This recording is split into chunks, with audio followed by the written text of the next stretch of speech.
KONDOSAN. Once upon a time, long ago, there lived a lumberjack with his children by the edge of a faraway forest. The son was named Hansel and the daughter was named Gretel. The lumberjack's wife, the children's mother, had died, so they were going through very hard times. As they were also a very poor family, they survived only on the herbs and fruits that they collected from the forest. The children never complained about the situation and always tried to support their father. One day there was a knock on the door, and a woman holding a huge bottle of milk appeared before them. I've come from the neighbour forest. My house burnt down and I have no place to stay. I've also brought a cow with me. If I give you this bottle of milk and the cow, could I stay with you?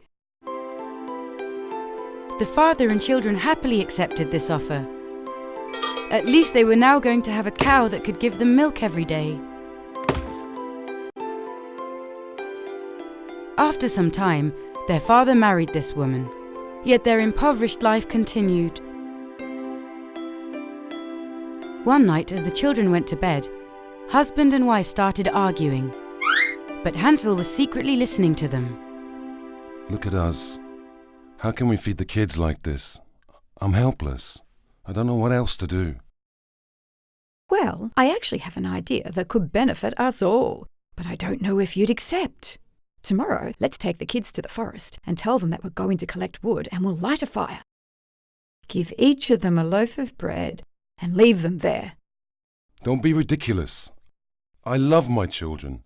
How could I abandon them? Don't worry. They're a lot older now. They can take care of themselves. When our situation gets better, we'll search for them. If not, all four of us will starve to death. Hansel was a very smart child, so when he heard his stepmother's plans, he secretly left the house to collect pebbles. His mother that had passed away taught him this. She had told him that the shining pebbles at night will show you the way. In the morning, their stepmother woke the children up. Hansel, Gretel, wake up! We're going to the forest. We need to collect wood for fire.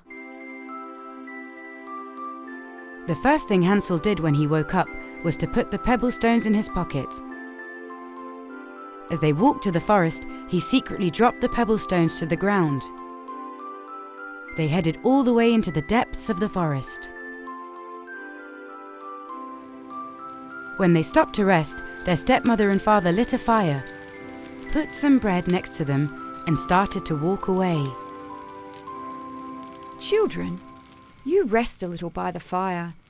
Me and your father will collect some wood and come back.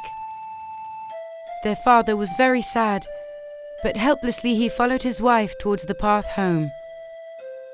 He turned his head and looked at his children for the last time. I will get my kids back at the first opportunity. The children watched and watched their stepmother and father until they were out of sight. Realizing that their stepmother and father would not be coming back, the tired children fell asleep by the fire.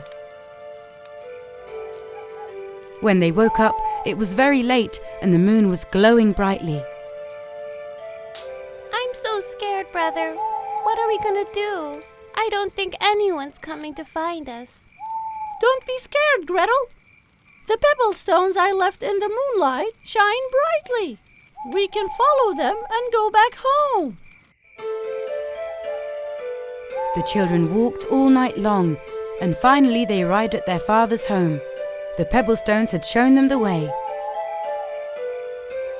Their stepmother that opened the door stared in surprise.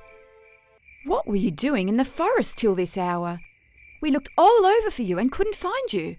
I bet you were being mischievous and hiding somewhere, weren't you? Thus, pretending and fooling the kids. The father happily hugged his children. Thank heavens you've come back. My eyes are swollen from crying all night. But their stepmother wasn't giving up easily. Her only goal was to get rid of the children. She asked them how they had found their way back home, and Gretel told her everything one by one. Now that she knew how they came back home, she locked them in their room that night. That night, Hansel couldn't go out to collect pebble stones. The next day, they went to the forest again. This time, since Hansel didn't have pebble stones, while he was walking, he was dropping the breadcrumbs in his pocket onto the ground. The same thing happened, and the children waited by the fire once again. I'm so scared, Hansel. It's very dark again. Let's go back home. Don't worry. I couldn't collect pebble stones, but this time we'll follow the breadcrumbs that I dropped. But when they set off, there were no breadcrumbs, because the birds had eaten all of them. But where's all the bread? They went in and out everywhere, but they couldn't find the way. No way! What are we gonna do now, Hansel? Think of something, and I'm so cold. Okay, Gretel, don't worry. First, let's find somewhere to warm up. One way or another, we'll find the way back home. Both completely frightened and exhausted, they found a hollow tree and got inside to warm up. They fell asleep hugging one another. In the morning, they kept walking around the forest, not knowing where to go. 2 days passed by. Whichever way the kids went, they just couldn't find the way. Later, they saw a bird on a tree branch. Oh, look! What a beautiful bird! It's as if it wants to say something to us. Do you think it'll show us the right way? Let's follow it. It was a big, magnificent blue bird. The children, forgetting how tired they were, started following the bird. They saw that the bird had landed on the windowsill of a house. Wow! What a beautiful house! It's as if the bird is calling us to come. Come on! What are we waiting for? Let's go! We might find something to eat! When they approached the house, they were completely baffled. It was a beautiful house made entirely of chocolate, cake, and candy. The windows were made out of cream, and the roof was covered in colourful candies. They started biting away at the house and tearing pieces off. I'm going to tear off a little from the window side, Gretel. Delicious! I'm curious about the candies hanging from the roof. You should taste the doorbell, too. This way, they filled their bellies with cake, sweets, cream, and chocolate. Hey! Anyone there? Yoo-hoo! We're here! Helplessly, they decided to sit and wait by the door.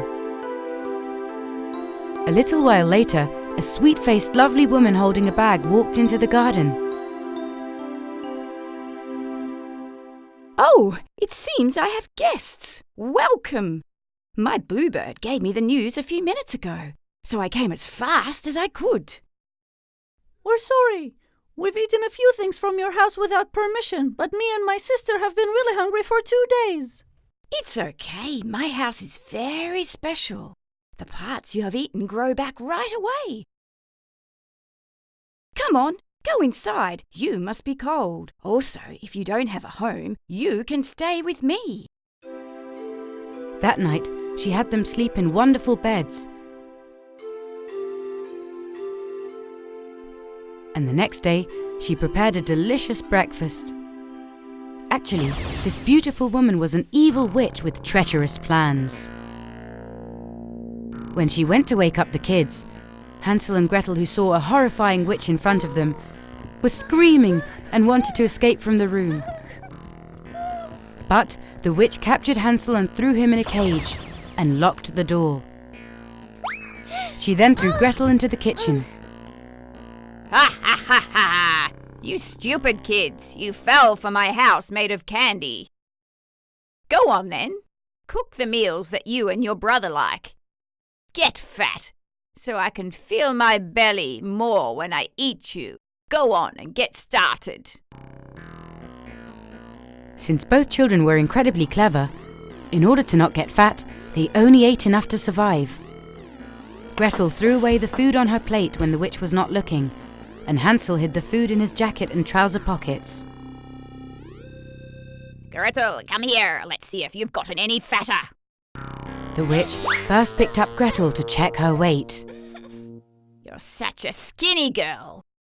You think that by staying like this, you'll manage to free yourself from me? The witch pulled Hansel from his jacket. As she was checking him from outside the bars, the food in his jacket and trousers fell out.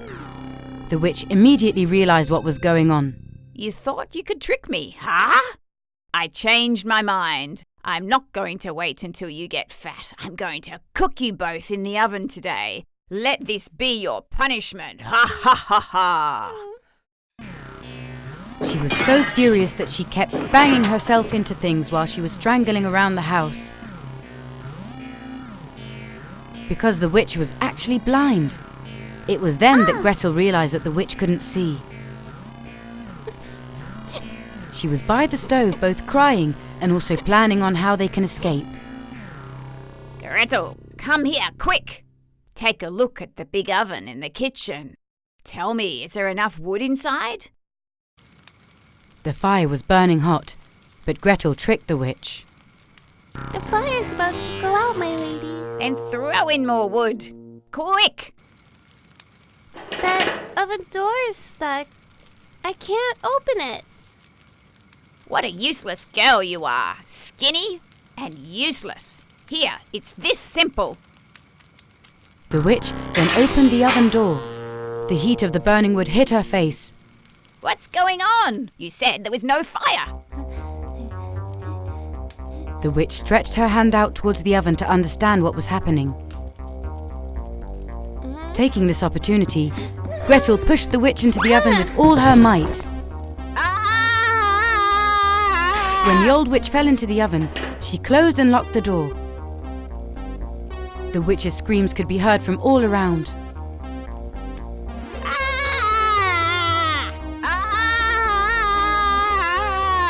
Help! Help!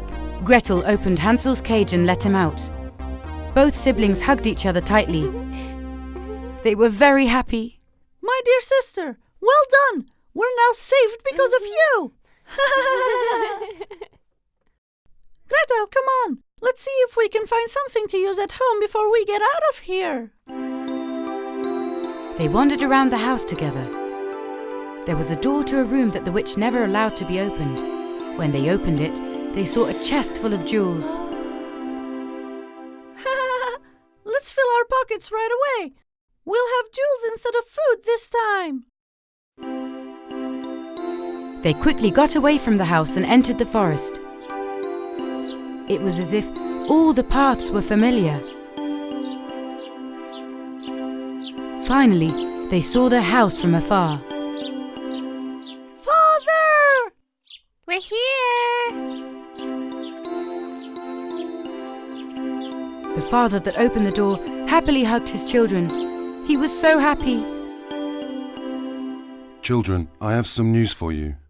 Your stepmother got ill and passed away. I made a huge mistake by listening to her. Please forgive me. I've missed you so very much. I regret everything. We've missed you too, Father. We missed our home and beds too.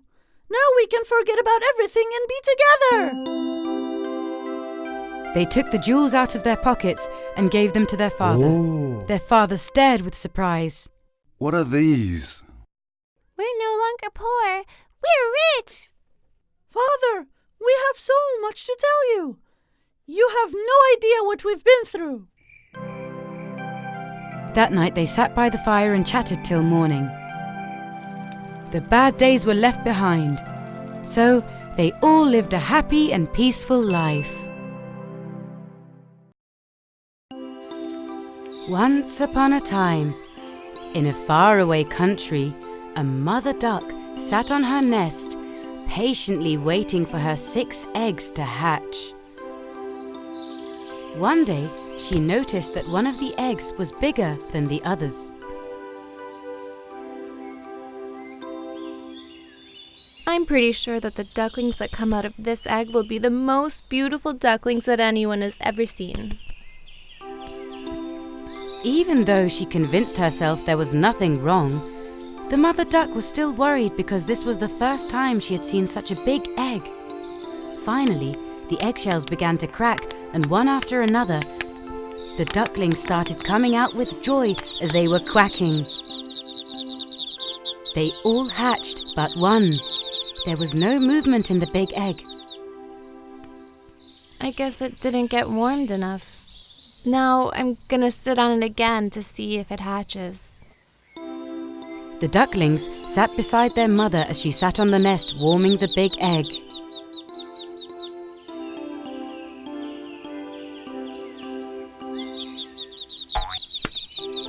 Finally, the egg hatched.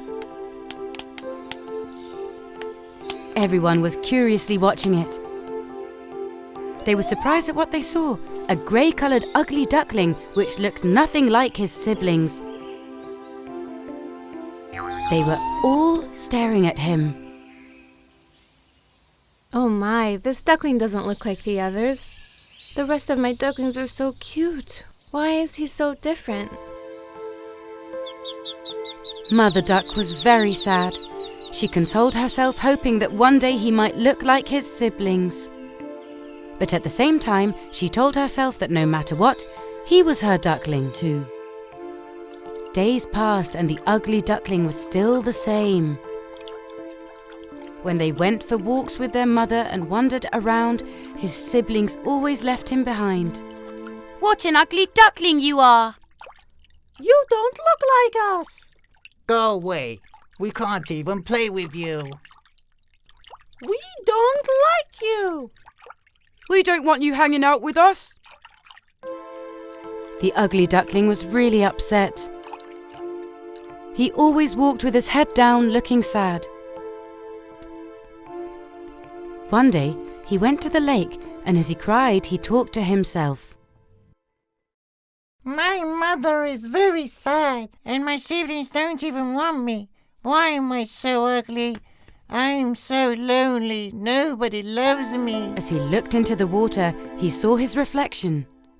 My siblings are right. I'm really a strange-looking duck. My mother hasn't even kissed me once. I can't live with them anymore. So he decided to leave his family and went to the forest to start a new life by himself. He walked for a long time and went very far. From time to time, he would stop to rest under a tree. If he found a body of water, he would swim to continue on his journey. Days and months passed, and the weather got colder. The ugly duckling was shivering and couldn't even find a decent meal. It also started snowing so much that the whole forest was now all white. He could barely walk. Luckily, that's when he spotted a farm. Excited, he went inside the coop. But the hens didn't want him either. What kind of duck are you? Get out of our coop, now! He spotted a doghouse in the farm. When he tried to go in, a huge dog confronted him. Hey, where do you think you're going? This isn't your house. Who said that we are friends? This time, the poor ugly duckling wanted to go inside the barn. We sure don't want to see an ugly duckling like you among us. Your face is so ugly that we might stop producing milk altogether. Get out! At that time, the owner of the farm was looking out the window. She felt sorry for the ugly duckling shivering and running from place to place, seeking shelter. The lady dried him and wrapped him up with a clean towel and brought him inside the house. She then placed him next to the fireplace so he could warm up. Thank you for taking me in, ma'am. You warm up now, Duckling. Let me bring some food for you. The lady also had a house cat. He was staring at the ugly duckling from afar. The cat got very jealous because his owner was now taking care of the duckling. While the ugly duckling was trying to warm up by the fireplace, the cat got close to him to taunt and scratch him. The poor ugly duckling had to endure the cat's taunting a few days. He just wanted to rest and be able to eat something to regain his strength. After some time, the ugly duckling decided to leave. Thank you for having me as your guest, ma'am, but I need to go now. I do not wish to impose on you or cause any trouble.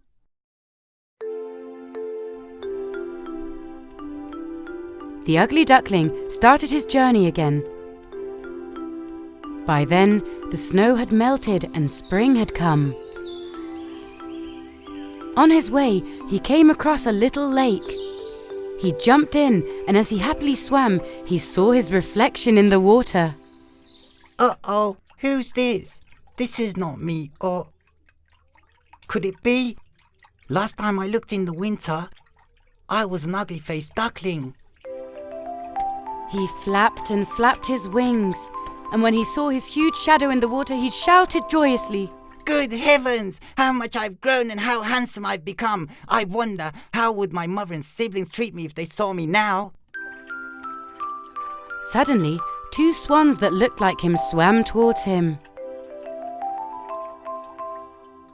Hi, welcome to our lake. We're swans just like you. Are you lost? You can join us if you'd like. You're one of us. At last, the ugly duckling knew the truth. It turns out that his egg had accidentally rolled over to his mother's nest, so he decided to stay with his own kind. He was very happy. He swam and swam in the calm waters of the lake, admiring his own beauty. However, no matter how happy he was, the ugly duckling couldn't forget his mother. As time passed by, he missed his mother and started thinking that he should have never left. I was a swan egg that accidentally got mixed with my mother's duck's eggs. My mother never separated me from the others and kept me warm so that I could hatch like my siblings. I owe her my life. The ugly duckling told the story to his swan friends. He thanked them for everything, said goodbye, and headed back to the farm where he was born. When he arrived, he ran to his mother and siblings. Don't you recognize me? I'm the ugly duckling. Actually, I'm a swan. I turned into a handsome swan. How do I look? His mother was shocked, but happy to see her son again. Welcome back home. I was so worried about you, and I'm so sorry for all the pain we caused you, my son. His siblings were so ashamed.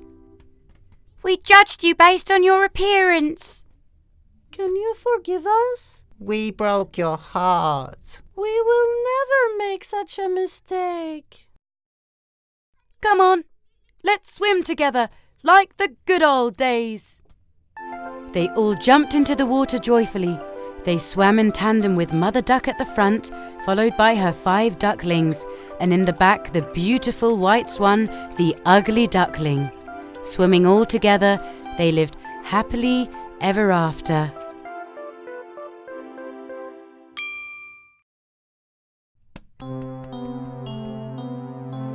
Once upon a time, there lived a carpenter named Geppetto. His wood carvings were very much appreciated by everyone. This carpenter, who was very skillful in his work, loved to make puppets from wood. His shop was filled with these puppets. Sometimes he would sell these puppets and sometimes he would gift them to children. His biggest wish was to have a child. My dear God, If only I had a child that could play with these toys I make. He could also be a companion to me in the long winter nights. One day, he went to the forest. He was looking for the appropriate wood for the new puppet he was going to make.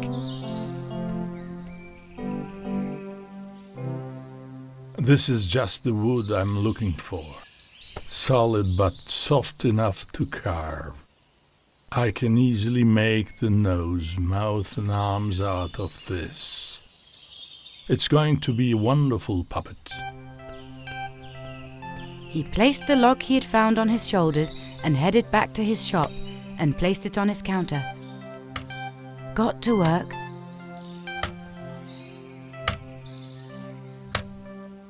Suddenly, he heard a sound. Ow! Oh. Where's this voice coming from? He continued carving again. Ow! I think I'm dreaming. The sound can't be coming from the log. I must be imagining things. Thinking that the voice had come from outside, Geppetto continued working. With great patience and thoroughness, he finished the puppet's head, body, arms and legs. He was admiring his work. What a beautiful puppet it turned out to be. But it needs clothes and shoes. He dressed his puppet with the children's overalls and shoes that he had in the shop.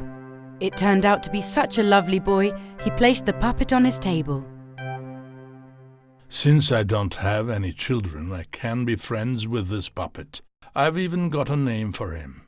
Yes, Pinocchio it is. Your name shall be Pinocchio, little puppet. He started to clean his counter, but just then heard a sound behind him. Good evening. He turned around, but there was no one except the puppet. He continued cleaning. Hello, Father Geppetto. Suddenly, Pinocchio jumped from the table to the floor. He started wandering around the shop. My God! Pinocchio the puppet has come to life. Surprisingly, his eyes wide open, he was watching him. Pinocchio wasn't human, but he was talking, walking, and playing. Days and weeks passed. Geppetto was so happy. Pinocchio never left the carpenter's shop. He would help him with all his work, and at night, they would sit and chat by the fireplace. Pinocchio, can you pass the saw? Of course, Father. Pinocchio, where are the nails? Right here. This way, they lived happily for a couple of years. It was time for Pinocchio to go to school. But they had no money to buy a notebook, a pencil, or a school bag for him. Geppetto had a watch that belonged to his father. He brought this watch to an antique shop, sold it, and gave all the money to Pinocchio. Pinocchio, this is your money, but I'm giving it to you to buy the things you need for school. Go and buy yourself a notebook, a pencil, and a school bag, and head straight to school. Pinocchio put all the money in his pocket and headed for school. As he was looking at the shops on his way, people noticed him and were staring. "What a strange child with a wooden puppet look," they said. After some time, a huge colourful tent appeared before him. There was a crowd at the door, giving money and going in. With curiosity, he came to the door. There was a clown at the door making people laugh and taking the people who gave him money inside. Sir, what is this tent? What's inside? Can I go in? This is a circus. You can't go in if you don't have money. He remembered the money in his pocket, which his father had given him to go to school. I have money. Here you go.